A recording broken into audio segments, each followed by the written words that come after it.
बिस्मिल्लाहिर्रहमानिर्रहीम। अस्सलाम वालेकुम नाजरीन, आप यूट्यूब चैनल देख रहे हैं। मैं इमरान खान हूँ। सबसे पहले नाजरीन, फीफा वर्ल्ड कप पूरी दुनिया की सबसे बड़ी खबर बनी है और पूरी दुनिया को जोड़ता है फुटबॉल।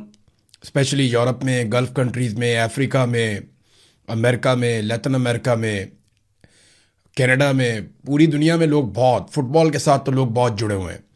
जापान की भी टीम है और दुनिया के हर खित्ते में ये खेला जाता है फुटबॉल। शानदार गेम है। पाकिस्तान में लोगों ने बहुत बड़ी तादाद में देखा।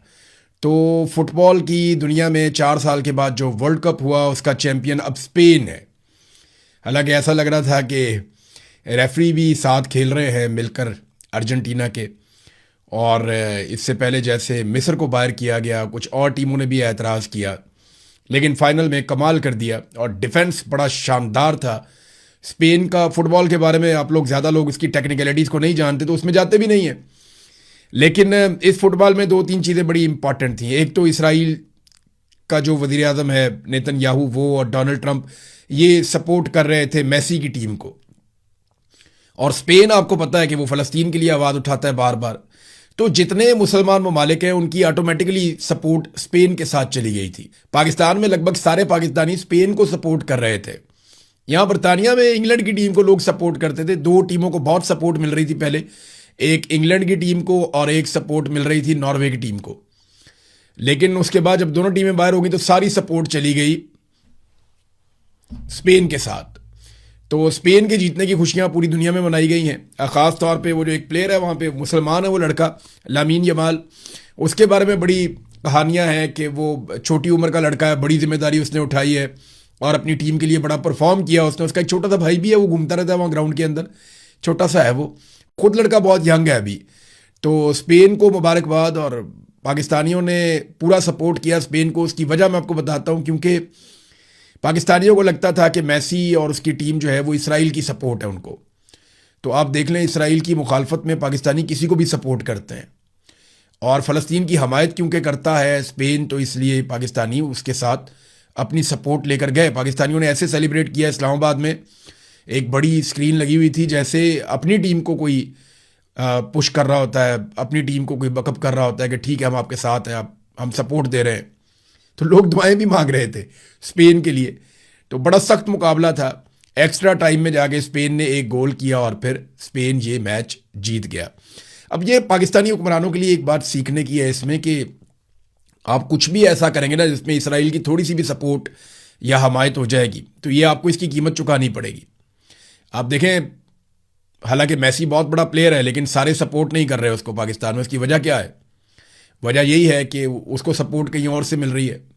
तो ये इतनी ज़्यादा पाकिस्तानियों को एक बदएतमादी है और एक पाकिस्तानियों के दिल के अंदर एक गिला शिकवा है, और वो जायज़ है। जो कुछ गज़ा में हुआ उसकी वजह से पूरी दुनिया में ये है, सिर्फ पाकिस्तान में नहीं है, यूरोप में भी है, गल्फ़ में भी है, लगातार वो जुल्म वो सिलसिला चल रहा है। तो बोर्ड ऑफ नेतन्याहू में जब पाकिस्तान शामिल हुआ तो उसके जो असरात हैं वो इलेक्शन में जब वोट पड़ेंगे तब शहबाज शरीफ को पता चलेगा कि बोर्ड ऑफ नेतन्याहू या बोर्ड ऑफ पीस जिसे कहते हैं उसके अंदर शामिल होने की क्या कीमत चुकानी पड़ेगी। बहरहाल ये तो जनाब था वर्ल्ड कप का मरहला, और वर्ल्ड कप ख़त्म हो गया। फीफा वर्ल्ड कप दुनिया ने देखा, ये अमेरिका के अंदर था। पहली दफ़ा वर्ल्ड कप में हमने बहुत सारी रोंदी भी देखी, बेईमानी भी देखी, फिर हमने ये भी देखा कि डोनाल्ड ट्रंप के कहने के ऊपर एक रेड कार्ड भी वापस हो गया। ये भी तारीख में कभी ऐसा नहीं हुआ, लेकिन यहाँ पे हमने बहुत कुछ ऐसा होता हुआ देखा। बिलाखिर इसका फैसला हो गया और फैसले से दुनिया खुश है। जो टीम जीती, दुनिया की बहुत बड़ी तादाद उसी टीम को सपोर्ट कर रही थी। अब नाजरीन आ जाए पाकिस्तान की सूरत हाल पे, तो सबसे पहले मैं आपको कश्मीर लेकर चलता हूँ। मैंने आपको अपने पिछले वीलॉग में एक ब्रेकिंग न्यूज़ दी थी कि कश्मीर में मामला तय हो रहे हैं। तो इस वक्त जो मेरी इंफॉर्मेशन है उसके मुताबिक, जो मेरा सोर्स मुझे बता रहे हैं, वो ये बता रहे हैं कि इस वक्त ड्राफ्टिंग हो रही है कि जो मुआहदा इस वक्त मिलिट्री एस्टेब्लिशमेंट के लोग और जॉइंट अवामी एक्शन कमेटी के लोग जो मुआहदा तैयार कर रहे हैं उसकी ड्राफ्टिंग हो रही है। आखिरी वक्त में फटा इस बात पे पड़ा हुआ था कि 6 सीटें कम करने पे आमादा हो चुके हैं मिलिट्री एस्टेब्लिशमेंट के लोग, जबकि जॉइंट अवामी एक्शन कमेटी ने कहा नहीं जी 4 मैक्सिमम आप रख लें, लेकिन उनके लिए भी कुछ शराइत हैं। अब ये चीज़ें शायद हल हो जाएंगी, और अगर ये मुआहदा हो जाता है तो कश्मीरियों की बहुत बड़ी कामयाबी है। 3 चीज़ों पर नज़र रखनी पड़ेगी अगर ये मुआहदा होता है तो।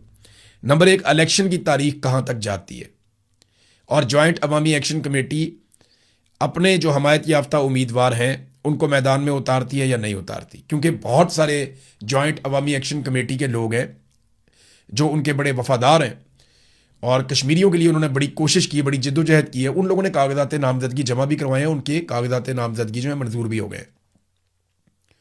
तो ये उनके पास एक मार्जिन है कि वो इलेक्शन लड़ सकते हैं। तो इस वक्त जो है वो इलेक्शन की तारीख का मामला है, और दूसरा जो है वो महाजरीन वाली नशिस्तें हैं, उनका मामला है कि वो कितनी बचती हैं, बाकी 4 या 6 या 0, ये क्या होता है इसके बारे में जो है वो दूसरी ऑप्शन ये है। और तीसरी जो सबसे इंपॉर्टेंट एक चीज़ होगी, वो जो कलअदम करार दिया गया जॉइंट अवामी एक्शन कमेटी को, वो फैसला वापस होना, मुकदमात का वापस होना, जो लोग गिरफ्तार किए गए हैं उनको छोड़ना, 4th शेड्यूल से नाम निकालना, यानी जो कुछ भी उनके साथ जुल्म ज्यादती की गई है उसको ख़त्म करना, ये बहुत इंपॉर्टेंट होगा। तो इन 3 चीज़ों से ये फैसला हो जाएगा, और अगर ये फैसला हो जाता है तो सबके लिए विन विन सिचुएशन है कि आज़ाद कश्मीर एक इलेक्शन की तरफ चला जाएगा। लेकिन याद रखिएगा, आज़ाद कश्मीर में इलेक्शन में धांधला करना उतना आसान नहीं होगा जितना माजी में हुआ करता था, क्योंकि मिलिट्री एस्टेब्लिशमेंट यहाँ पे जैसे ही फॉर्म 47 जारी करेगी ना, वैसे ही अवाम निकल कर सड़कों में बैठ जाएगी। फिर इन्होंने ये बता भी दिया कि जब हम बैठ जाते हैं फिर हम उठते नहीं अपना हक लिए बगैर। तो ये अब बताया जा रहा है कि अगले 24 घंटों में, 48 घंटों में कोई ना कोई ऐसी बड़ी डेवलपमेंट आ सकती है, अगर किसी ने बहुत ऊपर से कोई रुकावट ना डाली तो। और याद रखिएगा, ये मुज़ाकरात पाकिस्तान की मिलिट्री एस्टेब्लिशमेंट और जॉइंट अवामी एक्शन कमेटी के बीच में हुए। सहूलतकारी अदा की कुछ पाकिस्तान के बाहर से आने वाले लोगों ने, ओवरसीज़ ने, लेकिन फेस सेविंग के तौर पे इसमें कुछ सियासतदान ज़रूर डाले जाएंगे मिलिट्री एस्टेब्लिशमेंट की जानिब से, क्योंकि वो अपने ऊपर इन चीज़ों का बोझ नॉर्मली नहीं लेते। नाज़रीन, मैं आपको बताता हूँ कि क्या कुछ हुआ आज़ाद कश्मीर में। इसकी एक छोटी सी मैं आपको मिसाल देता हूँ। एक कहानी है 2 भाइयों की। रावलाकोट में जब फायरिंग हुई, गोली चली और बहुत बुरे हालात हुए, उस वक्त एक नौजवान है, उसे गोली लग गई। उसका भाई रिक्शा ड्राइवर है।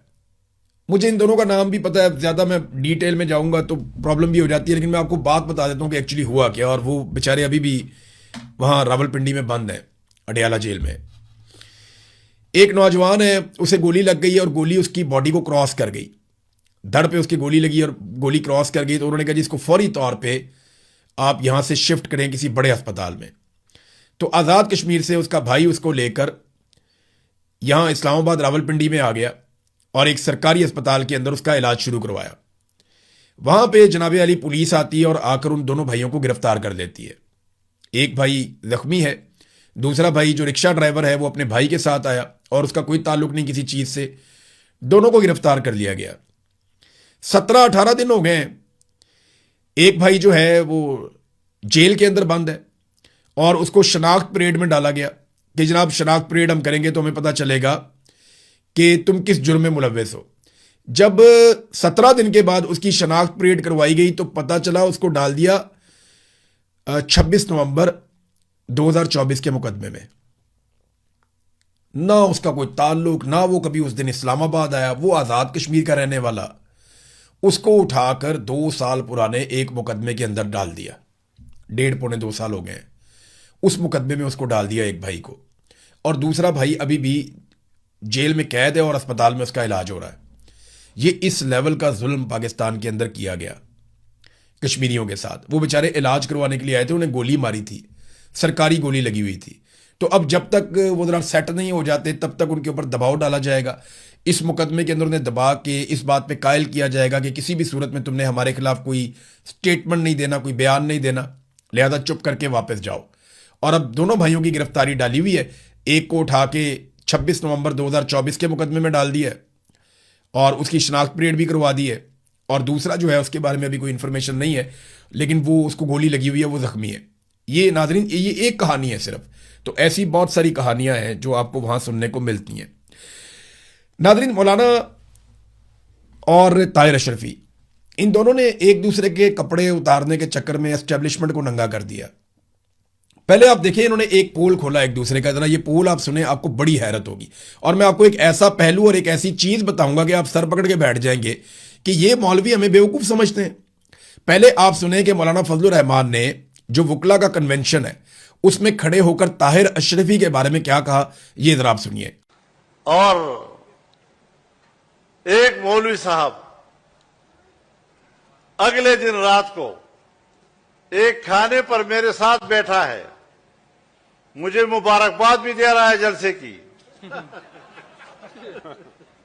और अगले दिन रो रहा है मौलाना साहब ने रो के भी दिखाया थोड़ा सा ना, एक्टिंग करके। तो ये ताहिर अशरफी के बारे में कह रहे हैं कि वो आया मेरे पास और मुझे जलसे की मुबारकबाद दे रहा था, और अगले दिन टीवी पे देखा तो वो रो रहा था। ये क्या ड्रामा है? अच्छा, ताहिर अशरफी का जरा जवाब सुन लेते हैं, फिर मैं आपको बताता हूँ बड़ी मजे की कहानी कि ये दोनों मौलवी एक दूसरे के कपड़े उतारने के चक्कर में पाकिस्तान की मिलिट्री एस्टेब्लिशमेंट को नंगा कर गए। ये जरा आप सुनिए, ताहिर अशरफी साहब मौलाना को जवाब दे रहे हैं। आपने जलसे के हवाले से बात हुई तो दोनों बातें आपको बतानी चाहिए थी।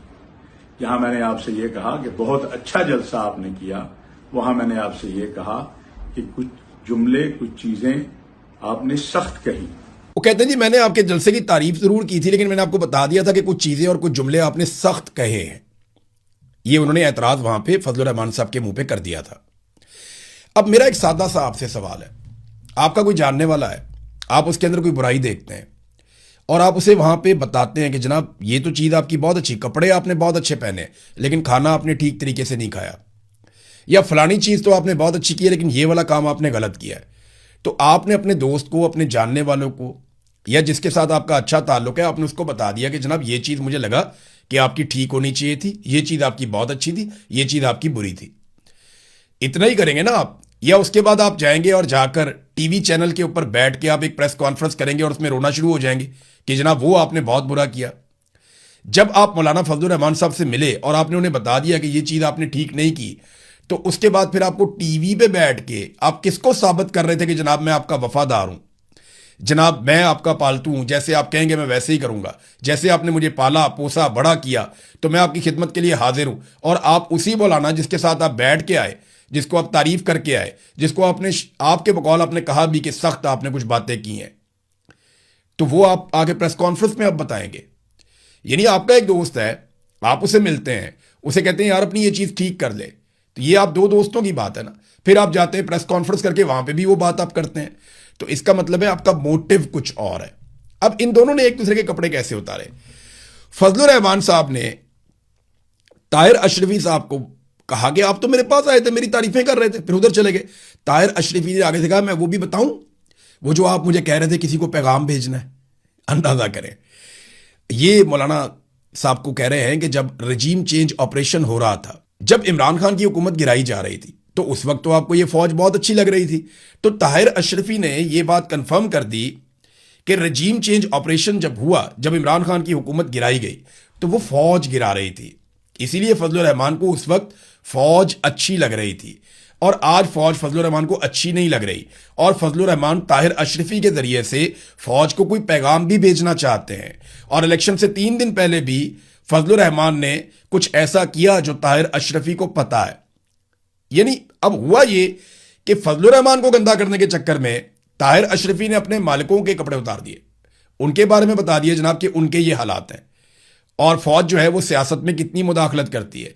फजलुर रहमान साहब खुद से बता रहे हैं, उन्होंने कहा जनाब मुझे तो फौज ने कहा था, मुझे तो इन्होंने कहा था एस्टेब्लिशमेंट ने कि हम हुकूमत गिरा देते हैं खैबर पख्तूनख्वा की और आपको हुकूमत बना देते हैं, बंदे तोड़ के आपको दे देते हैं, तो मैंने इनकार कर दिया था। फजलुर रहमान साहब ने इनकार नहीं किया था, फजलुर रहमान साहब की दाल गली नहीं। अगर फजलुर रहमान साहब ने इनकार किया होता ना, तो कम से कम फजलुर रहमान साहब पेशावर हाई कोर्ट में वजीर आला खैबर पख्तूनख्वा के इलेक्शन को रुकवाने के लिए रुजू ना करते। फजलुर रहमान साहब ने बाकायदा पेशावर हाई कोर्ट से रुजू किया था सुहेल आफरीदी के वजीर आला बनने के प्रोसेस को रुकवाने के लिए। ये उन्होंने क्यों किया था? ये उन्होंने इसीलिए किया था ताकि वो अपना वजीर आला बना सके। लेकिन फिर दाल गली नहीं। जब दाल गली नहीं तो अंगूर खट्टे हैं, वो लोमड़ी छलांगे मारती है ना बार बार अंगूर की बेल पे, जब वो हाथ में नहीं आती ना कहती है खट्टे हैं अंगूर, मेरे हाथ नहीं आए ना तो मैं ज़ेन बना लेती हूँ खट्टे हैं। तो फजलुर रहमान साहब ने कहा अंगूर खट्टे हैं, भाई मैं उस घोड़े पे बैठता ही नहीं जिसकी लगामें मेरे कंट्रोल में ना हो, और मैं नहीं ये करूंगा। आप मुझे बंदे तोड़ के देंगे तो मैं ऐसा नहीं करूंगा। ये उसूल उन्हें तब याद आया जब उन्हें पता चला कि हम उसूल तोड़ के भी हुकूमत नहीं बना पा रहे। तो फजलुर रहमान साहब तो गए थे कोर्ट में इस इलेक्शन को रुकवाने के लिए। तो एक ये चीज अपने ज़हन में रखें, जब उस्मान चौधरी साहब हैं एक जर्नलिस्ट, फजलुर रहमान साहब जब वहां से निकले तो उन्होंने एक सवाल किया, और फजलुर रहमान साहब का सारा बयानिया जितना उन्होंने घड़ के बनाया था ना, वो एक सवाल के अंदर वाड़ दिया उन्होंने। उस्मान चौधरी ने एक ही सवाल किया, उसने कहा जनाब जो मखसूस नशस्तें आपने माले गनीमत के तौर पे ली हुई हैं वो आप कब छोड़ेंगे? फजलुर रहमान साहब का मुंह बन गया। अब उन्हें समझ ही नहीं आया, कभी वो इधर देखें कभी वो बेचारे अजीब वो कपकपाहट में चले गए कि मैं जवाब क्या दूं इस बात का। मैंने चोरी करके पाकिस्तान तहरीक इंसाफ की मखसूस नशस्तें ली हुई हैं अदालत के साथ मिलकर 2 नंबरी करके, मैं अब इलेक्शन पे तनकीद कर रहा हूं तो मैं किस मुंह से कर रहा हूं? ये सवाल मेरे से क्या कर लिया? तो वहां जो 7 लोग मौजूद थे उन्होंने कहा जी ये क्या सवाल हुआ, हम क्यों छोड़े सीटें? तो फजलुर रहमान साहब को उन्होंने पतली गली से निकाला वहां से। तो उस्मान चौधरी साहब को शाबाश है कि उन्होंने बहुत टेक्निकल सवाल बड़े मौके पे फजलुर रहमान साहब से किया जिसका उनके पास जवाब नहीं था। बहरहाल एस्टेब्लिशमेंट पे थोड़ी सी डोज अपनी फजलुर रहमान साहब ने तेज की है और कुछ स्टेटमेंट मजीद भी फजलुर रहमान साहब ने दी है। मिसाल के तौर पे उन्होंने कहा कि मैंने कोई गलत बात नहीं की है, मैं आपकी पॉलिसियों से इख्तलाफ कर रहा हूं तो आप मेरे बयान की खुद से तशरीह कर रहे हैं। यानी फजलुर रहमान सरेंडर नहीं करेगा, मेरे माँ बाप ने मुझे सरेंडर होना सिखाया ही नहीं। फजलुर रहमान साहब ने बड़े सख्त अल्फाज बोलना शुरू कर दिए। फिर फजलुर रहमान साहब ये मैं क्यों माफी मांगू, तुम माफी मांगो, ये भी कहा फजलुर रहमान साहब ने। ये तो इमरान खान साहब का जुमला है ना। फजलुर रहमान साहब वही सारी चीजें करने की कोशिश कर रहे हैं जो इमरान खान साहब ने की थी, लेकिन फजलुर रहमान साहब को आग का दरिया अबूर करना पड़ेगा। ये उंगली कटा के शहीद नहीं बन सकते। यानी ऐसा नहीं होगा कि फजलुर रहमान साहब की एक उंगली कटी हुई है और वो कह रहे हैं देखो मेरा नाम शहीदों में लिख दो, नहीं होगा।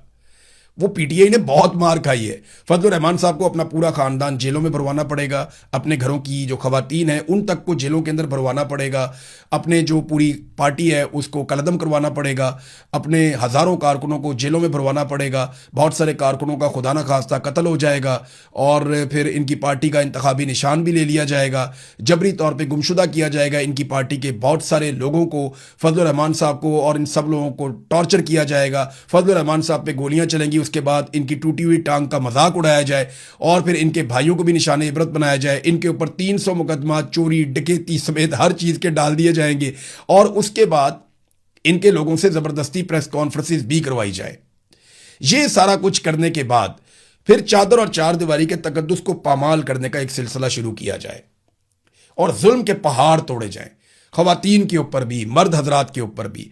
फिर 3-4 साल ये रगड़ा लगाया जाए और उसके बाद इनको इस बीच में कोई जलसा ना करने दिया जाए, इनके झंडे पूरे पाकिस्तान से उतार दिए जाएं, किसी जगह पे ये दिखाई ना दें, फजलुर रहमान साहब की तस्वीर पे पाबंदी लग जाए, इनका नाम लेने पर पाबंदी लग जाए। ये सारी चीज़ें होंगी ना तो लोग शायद सोचना शुरू करें कि फजलुर रहमान साहब एक्चुअली अब एस्टेब्लिशमेंट के लिए खतरा बन गए हैं या उनके साथ लड़ने वाले हैं।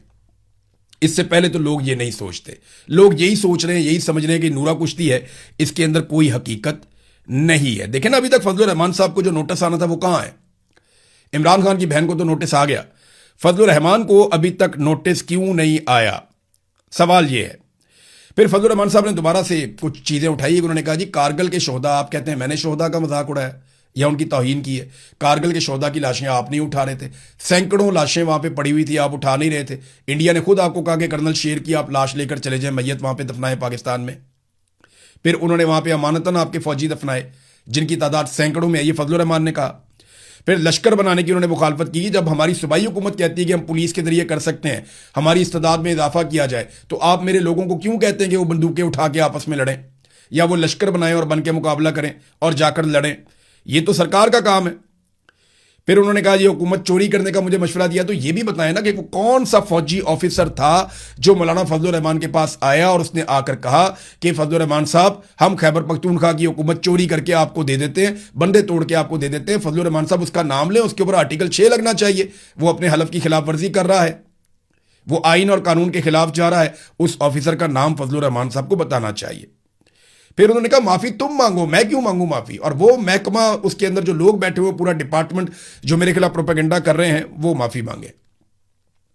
फिर जो फजलुर रहमान पे तनकीद माजी में होती रही है उन्होंने उसका जवाब भी दिया। नाजरीन, दूसरा अब अलीमा खानम साहबा की खबर है आखिर में। वो तो जिस तरह निकली हैं और जैसे लोग उनका इस्तकबाल कर रहे हैं, लोगों ने जो बुनेर के मनाजिर मैंने देखे, जो मालाकंड के मनाजिर मैंने देखे, लोग तो ऐसा लगता है कि इंतजार कर रहे थे कि वो हमें लीड करे।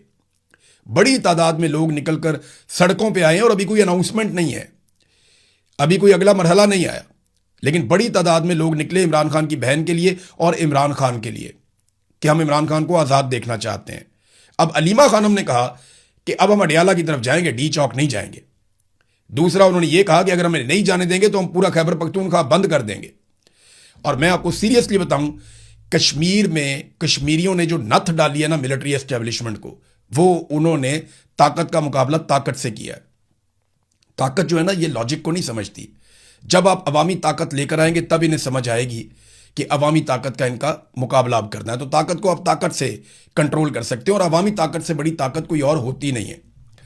तो अगर खैबर पख्तूनख्वा के लोग लाखों की तादाद में निकल के सब कुछ बंद कर दें तो मिलिट्री एस्टेब्लिशमेंट को फिर घुटनों पे आना पड़ेगा। ये हकीकत है, इससे आप भाग नहीं सकते। अब जो मर्जी कर लें, ये करना ही पड़ेगा। और ये उन लोगों को करना पड़ेगा जिनकी रिस्पॉन्सिबिलिटी है। यानी अलीमा खानम को मैं देख रहा हूं ना जोर लगाते हुए, तो मुझे उन लोगों पे अजीब सी कैफियत एक आती है कि वो जो वोट लेकर बैठे हुए इमरान खान के नाम के ऊपर, वो सारे किधर गए? जिन्हें लाखों वोट पड़े हैं वो किधर गए?